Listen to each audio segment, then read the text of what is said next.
Certainty Principle by Dave Light. Chapter 10, ID is for Identity, sections 10.7 and 10.8. Fear and Regret. I got fired.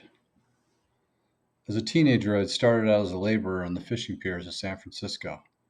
Over the next 30 years, I rose through the ranks, put myself through college, followed by a series of management roles.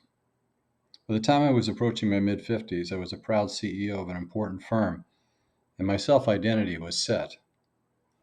I was someone who tenaciously fought his way to the top. It was reinforced by external achievement and internal dialogue that inflated my factually modest accomplishment with the justification that my success was more than deserved. I could go where I wanted and do what I wanted. I was pushy, aggressive because my identity told me that I was right. I was to be listened to, and I sure needn't listen to others. Though this illusion was failing me, I didn't know how or why, but my trajectory was dropping, and then I was fired. Even though I was aware that there were business issues, nothing prepared me for the true impact of being fired. A business I'd invested myself in all my life had kicked me out. I was devastated. During the long ride home, my identity began unraveling in my head.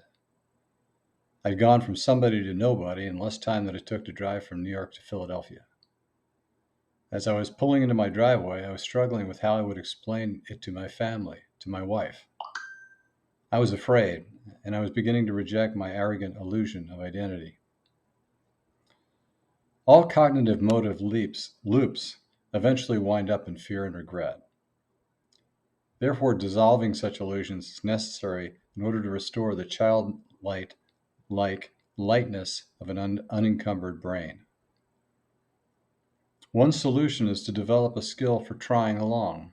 That is, rather than being willful, I free my brain to give each experience its fair weight, without allowing my identity's thumb to tilt the scale. My responses became more accurate and proportional.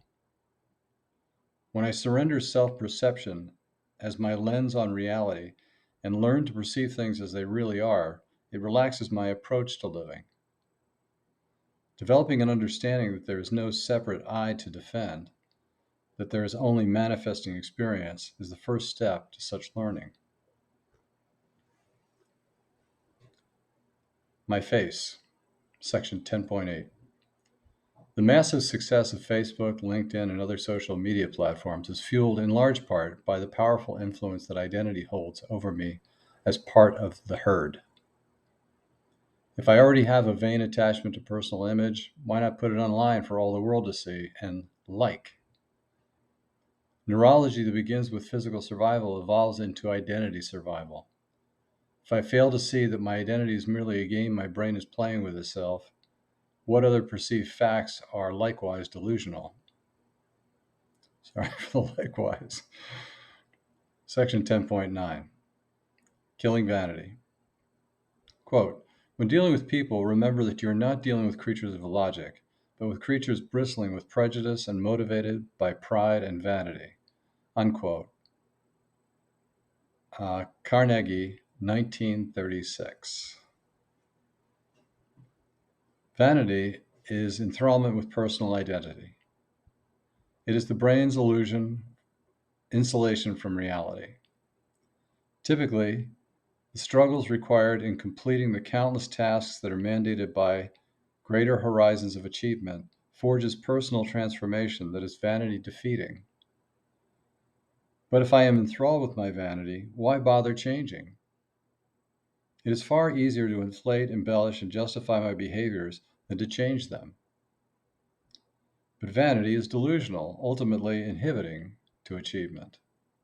Quote, the tyrant is a child of pride who drinks from his sickening cup of recklessness and vanity until from his high crest headlong he plummets into the dustbins of hope. Unquote. Sophocles, 429 BC. When the vain person finally plummets, it doesn't come without warning. I know. Like a good movie, the dangers of identity obsession are always foreshadowed, if one is paying attention to them. The subtle and not so subtle signs of impending trouble tend to show up as getting stuckness that produces a sensation of inertia, frustration, fatigue, and even depression.